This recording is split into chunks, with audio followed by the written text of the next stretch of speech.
Olá, bem-vindos a mais uma conversa. Hoje a gente mergulha numa obra fundamental, viu? O Livro dos Médiuns, do Allan Kardec, lá de 1861. Vamos explorar juntos uns trechos, tentar pegar a essência do que Kardec queria passar. É um livro divisor de águas, né? Com certeza. Ele veio logo depois de O Livro dos Espíritos. Parece que o Kardec percebeu, assim, que não adiantava só ter a filosofia. Precisava de um manual prático, digamos. Exato, porque a situação na época... Nossa, os fenômenos espíritas eram tipo a febre do momento nos salões parisienses, mas ao mesmo tempo tinha muito preconceito. E perseguição mesmo, né? Se a gente pensar historicamente, lembra até um pouco a caça às bruxas. Era um terreno bem complicado, entre a galera que usava para se divertir e o medo generalizado. Exatamente. Um extremo e outro. E a nossa ideia aqui hoje é tentar desvendar um pouco a estrutura do livro, os conceitos principais e, acho que mais importante, os objetivos que Kardec tinha com ele. Vamos tentar entender os ensinamentos que ele compilou dos espíritos e o trabalho dele como pesquisador, né? Como codificador. Um trabalho minucioso, diga-se de passagem. Preparados, então, para essa exploração? Vamos lá. Bom, para começar, por que o Kardec sentiu essa necessidade de escrever o Livro dos Médiuns? Olha, ele viu que a coisa estava meio fora de controle. De um lado, você tinha as mesas girantes virando passatempo em festa, pessoal querendo adivinhar futuro, receita de bolo, essas coisas. Coisas fúteis, né? Isso. E até gente usando para fins bem duvidosos, magia negra e tudo mais. Do outro lado, era só desconfiança, ataque, gente sendo ridicularizada ou perseguida. Faltava um norte, um caminho para o estudo sério responsável. E aí entra a abordagem dele, que você mencionou ser quase científica para a época. Sim, isso é muito marcante. Foi, talvez, a primeira vez que alguém tentou investigar esses fenômenos com método, com critério. Ele não era só um curioso, era um pesquisador mesmo. Meticuloso, né? Extremamente. Ele recebeu centenas, talvez milhares de mensagens de médiuns diferentes de vários lugares da Europa. E o que ele fez? Comparou tudo. Buscou padrões, consistência. Aquilo que ele chamou de concordância universal dos ensinamentos. Exatamente. Antes de bater o martelo e dizer, ok, isso aqui parece ser um princípio geral, ele checava essa concordância. Isso deu uma base muito mais sólida para o estudo, fugindo do achismo. E para quem ele escreveu o livro? Exatamente, ele tinha um público específico em mente? Tinha sim, ele deixa isso bem claro na introdução. O livro não é para todo mundo, no sentido de que não é para quem busca só entretenimento ou curiosidade passageira. É para quem leva a sério. Isso! Para quem vê no espiritismo um objetivo sério, com implicações morais, sabe? E ele faz questão de avisar, olha, isso aqui não é uma receita de bolo para virar médium. Não tem fórmula mágica. É mais um guia, então. É um guia para quem já tem a faculdade mediúnica, para quem está começando a desenvolver, ou até para quem só quer entender melhor. A ideia é usar essa faculdade de forma útil e segura, principalmente. Faz sentido. E a própria definição de médium que ele usa é bem ampla, né? Muito ampla. Ele define médium como todo aquele que sente, num grau qualquer, a influência dos espíritos. Isso é interessante porque sugere que essa sensibilidade ela é meio que inerente ao ser humano, uma capacidade natural. Quer dizer, todo mundo seria um pouco médium. Numa visão bem ampla, sim. Claro que no uso comum, a gente chama de médium quem tem manifestações mais ostensivas, mais claras, né? Mas a base, segundo ele, estaria em todos. E é curioso lembrar que o próprio Kardec, como a Sueli Caldas Schubert comenta em algumas apresentações do livro, ele não era um médium de efeitos físicos, assim, ostensivos. Ele era mais o pesquisador, o organizador. Exatamente, o papel dele era outro. Era o de analisar, codificar, dar sentido àquelas informações todas que chegavam através de outros médiums. E essa mente organizada dele transparece na estrutura do livro, né? É bem didático. Muito. Ele começa com o básico, tirando dúvidas preliminares, depois ele vai para os tipos de manifestação, explica como acontecem, aí ele fala dos médiums, Como se formam, as dificuldades, o papel deles. E a parte prática também, né? Reuniões, como identificar fraude, os perigos. Sim, a prática espírita mesmo, como organizar reuniões sérias, como lidar com evocações, a questão da identidade dos espíritos que é super complexa, os riscos da obsessão, as fraudes, é um roteiro bem completo mesmo. Dá para ver a preocupação pedagógica dele. E para a gente entender essas comunicações, um ponto central que ele aborda é a natureza dos espíritos. Isso foi meio revolucionário para a época, né? Ir contra a ideia de que eram só, sei lá, fantasmas abstratos. Totalmente. Ele bateu muito nessa tecla. Os espíritos não são seres vagos, etéreos, sem forma. E aí entra aquele conceito fundamental que ele já tinha apresentado em O Livro dos Espíritos, o perispírito. Explica um pouco melhor o perispírito pra gente? Imagina assim, um envoltório, um corpo semimaterial. Ele liga o espírito, que é a centelha inteligente, ao corpo físico denso, durante a nossa vida aqui. Ok. Quando a gente morre, o corpo físico se decompõe, mas o espírito continua existindo com esse perispírito. E o mais importante, esse perispírito conserva a forma humana. Ele tem propriedades que são, tipo assim, uma mistura de matéria e energia, propriedades fluídicas. Ah, então não é um nada. Não é um nada, é um ser individualizado com um corpo sutil.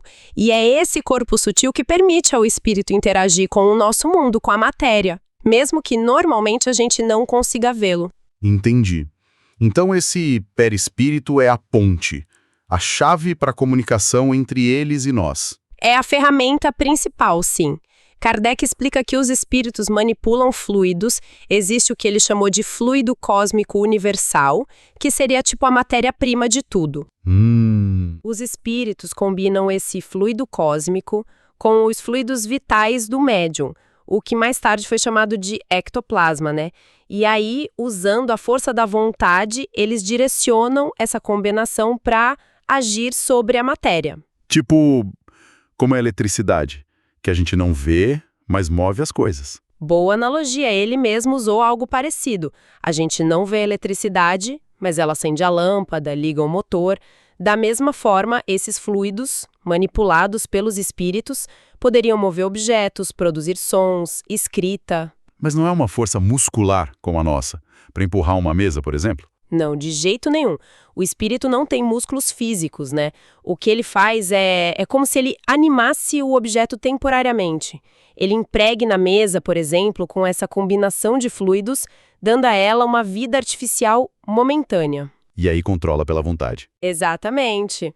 Direciona com a vontade. Por isso, uma mesa pesada podia se mover de forma inteligente, responder perguntas com pancadas. Kardec até menciona que espíritos mais elevados poderiam coordenar outros espíritos para ajudar em fenômenos que exigissem mais energia fluídica, como levantar objetos muito pesados. Falando em mesa se movendo, isso leva a gente direto para os tipos de manifestações que ele catalogou. Começou bem simples, né? Com fenômenos físicos. As tais mesas girantes que viraram moda. Sim, foi o começo de tudo, que chamou a atenção do público e dos pesquisadores. As mesas girantes, a tiptologia, que são as pancadas na madeira, né? Podiam ser internas na própria madeira ou a mesa se inclinando para bater no chão. Ele até cita Tertuliano, lá nos primeiros séculos, já falando de mesas que adivinhavam. Pois é, o fenômeno não era exatamente novo, mas a tiptologia evoluiu. De simples batidas passou para a tiptologia alfabética. Uma pancada para A, duas para B e assim por diante. Aí dava para formar palavras, frases. E o pulo do gato foi perceber que tinha uma inteligência ali por trás, né? Exatamente. Esse foi o ponto crucial. As respostas eram inteligentes, coerentes. Davam informações que as pessoas presentes não sabiam. Isso mostrava que não era somente dos participantes projetada ali. Tinha uma causa inteligente externa. Tem aquele caso famoso que ele cita do oficial da Marinha? Ah, sim. O do tenente que tinha morrido e usou as pancadas a bordo do navio para avisar o capitão sobre uma dívida antiga que o capitão nem lembrava mais. E deu o valor exato, que depois foi confirmado nos papéis.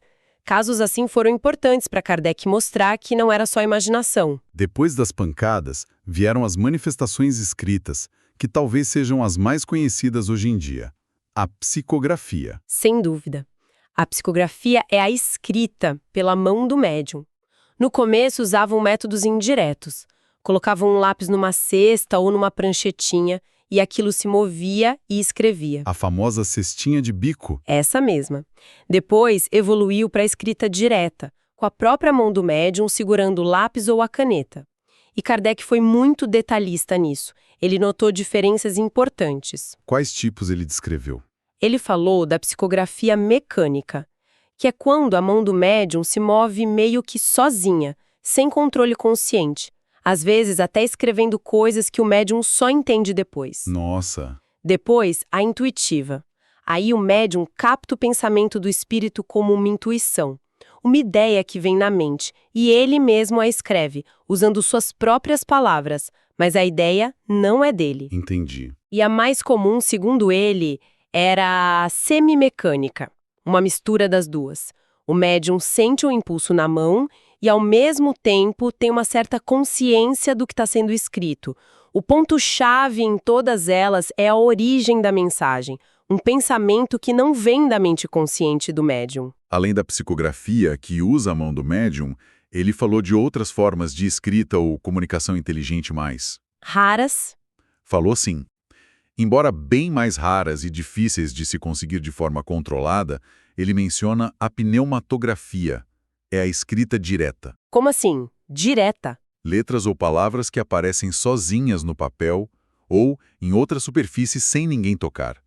Seria o espírito agindo diretamente sobre a matéria do ambiente, combinando fluidos para formar a escrita. Bem raro. Uau! E também a pneumatofonia, que seria a voz direta.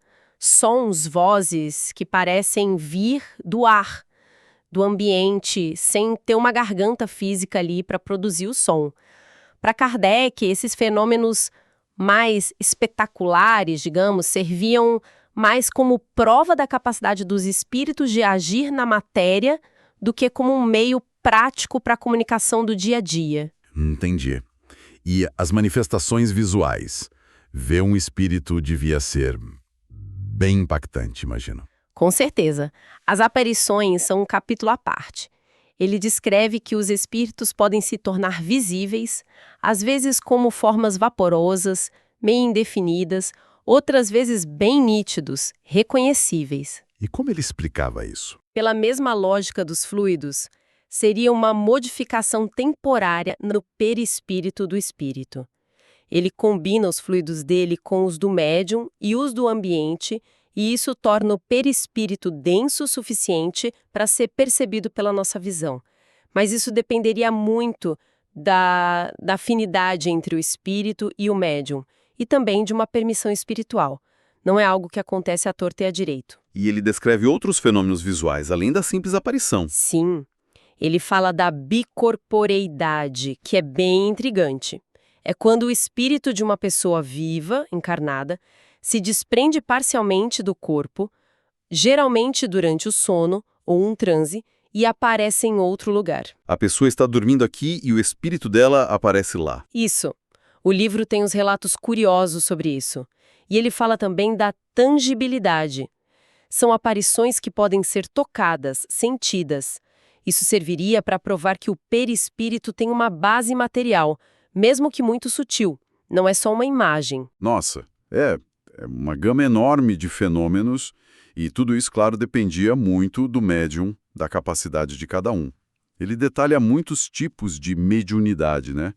Sim, tem um capítulo inteiro só para isso, para classificar os tipos de médiums conforme a faculdade predominante. Médiums sensitivos, que sentem a presença dos espíritos, audientes, que ouvem vozes, falantes, que é psicofonia, né? O espírito fala pela boca do médium. Videntes, que veem os espíritos. Isso, curadores, que conseguem transmitir fluidos para ajudar na cura. Os escreventes, que são os psicógrafos. E outros ainda mais específicos. A ideia geral era que cada pessoa deveria focar em desenvolver aquilo que se manifestasse nela de forma mais natural, mais espontânea. E como seria esse desenvolvimento? Ele dava alguma dica? Algum método seguro? Ele era bem cauteloso quanto a isso. Não existe receita de bolo, ele dizia. Não dá para garantir que alguém vai virar médium só porque quer. Exige paciência, Hum, exige prática regular, tipo, tentar escrever um pouco todo dia, num horário certo, num lugar calmo. Exige uma intenção séria, sabe? Não por curiosidade boba. E ele recomendava sempre começar com uma prece, pedindo ajuda aos bons espíritos, ao anjo da guarda. a moralidade entra aí de novo, né? Fundamental. A condição moral do aspirante a médium era vista como crucial, porque atrairia ajuda espiritual de boa qualidade. E ele também alertava: a mediunidade pode ser suspensa, pode parar por um tempo. Por quê? Podia ser uma prova, para ver se a pessoa continua no caminho do bem mesmo sem o fenômeno. Podia ser uma lição, para evitar o orgulho. Ou simplesmente por esgotamento mesmo, necessidade de recuperar as energias. Mas essa prática toda, desenvolver a mediunidade, não era isenta de riscos, né? Kardec foi bem honesto sobre os perigos também. Muito honesto, ele não escondeu nada. Falou do risco de desgaste físico, mental, de ficar superexcitado, perder o equilíbrio. E ele era muito enfático em desaconselhar a prática para crianças, Por que, crianças? porque são organismos em formação, muito delicados, e também para pessoas com saúde mental já frágil ou com histórico de problemas psicológicos. Nesses casos, ele recomendava prudência extrema, acompanhamento. Mas ele dizia que o espiritismo em si não causava loucura, certo? Exato, ele fazia questão de frisar isso. O estudo sério do espiritismo não deixa ninguém louco, mas se a pessoa já tem uma predisposição, uma fraqueza mental, a prática mediúnica feita de qualquer jeito, sem orientação, sem equilíbrio, aí sim, poderia ser o gatilho, poderia fazer essa fraqueza vir à tona, assim como qualquer outra ideia fixa ou preocupação intensa poderia fazer na mesma pessoa. Entendi. E o maior desses perigos que ele detalha bastante no livro é a obsessão, né? Sem dúvida. A obsessão é o domínio que um espírito considerado inferior, menos evoluído, exerce sobre uma pessoa. E a classificação que Kardec fez dos graus de obsessão foi muito importante para entender o processo. Quais são esses graus? Ele começa com a obsessão simples. É mais uma importunação, sabe? Aquele espírito insistente que fica ali tentando se impor, dando ideias erradas, perturbando. Ok. Depois vem a fascinação. Essa é bem mais perigosa. Porque o espírito engana o médium. Ele não contraria de cara, ele elogia, ele infla o ego, explora o orgulho. E o médium fascinado perde totalmente o senso crítico. Aceita qualquer coisa que o espírito diz. Exatamente. Acredita piamente em ideias absurdas, se acha o máximo, não ouve ninguém. É uma cegueira moral e intelectual, muito sutil e perigosa. E o último grau? É a subjugação. Aí já existe um controle mais direto, físico ou moral. O espírito consegue constranger a pessoa a agir contra a própria vontade. Fazer coisas ridículas, falar coisas sem sentido, ter tiques nervosos, atos involuntários. A antiga possessão, que tanto assustava, Kardec enquadrou como um caso extremo de subjugação. Terrível. E o que levaria alguém a essa situação? E, principalmente, como sair dela? Imperfeições morais. Orgulho, egoísmo, vaidade, desejo de vingança, ganância. Tudo isso cria uma sintonia, uma brecha para espíritos que vibram na mesma faixa. Diz-me, com quem andas vale para os dois lados, então. Perfeitamente. Às vezes também pode ser um resgate, uma vingança de um espírito por alguma coisa que aconteceu em outra vida. Mas o combate não é com ritual, com exorcismo. Kardec achava isso ineficaz. Então, o que funciona? A chave é a reforma íntima da pessoa obsidiada. Mudar moralmente para mudar a sintonia, começar a atrair a ajuda de bons espíritos. A prece sincera, feita com coração, ajuda muito. A ajuda de outras pessoas também, gente com experiência, com boa moral, que possa conversar com o espírito obsessor, tentar esclarecê-lo. E o estudo. Entender o que está acontecendo tira muito do medo e dá ferramentas para a pessoa reagir. Kardec também alertava muito: não se isole, Ouça os conselhos de amigos verdadeiros, aceite críticas construtivas. É um processo de autoconhecimento e melhoria, no fundo. Exatamente. Não tem mágica. Outro ponto bem delicado que ele aborda é como saber quem realmente está se comunicando. A questão da identidade dos espíritos. Esse é um desafio constante na prática mediúnica. Kardec é muito honesto sobre isso. Ele admite que é dificílimo ter certeza absoluta da identidade de um espírito que se comunica. Por quê? Primeiro, porque os espíritos podem usar nomes conhecidos, como de filósofos ou santos, mas de forma simbólica. Podem ser espíritos que pertencem àquela família espiritual, que tem afinidade com as ideias daquele personagem, mas não ser um indivíduo histórico em si. Entendi.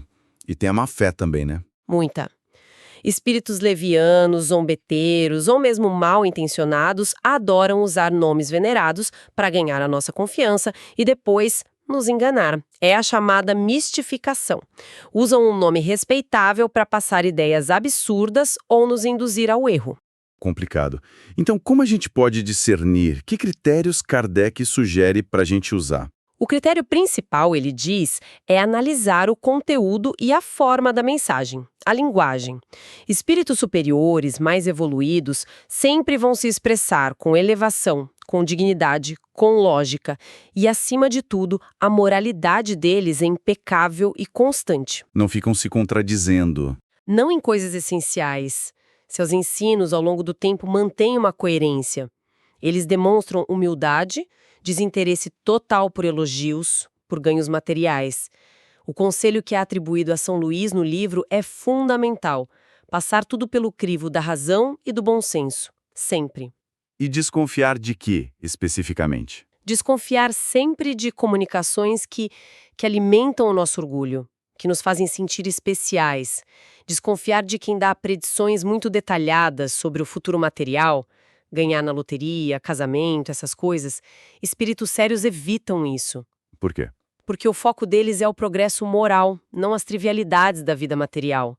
E desconfiar também da linguagem. Às vezes é muito pomposa, cheia de palavras difíceis, mas vazia de conteúdo profundo.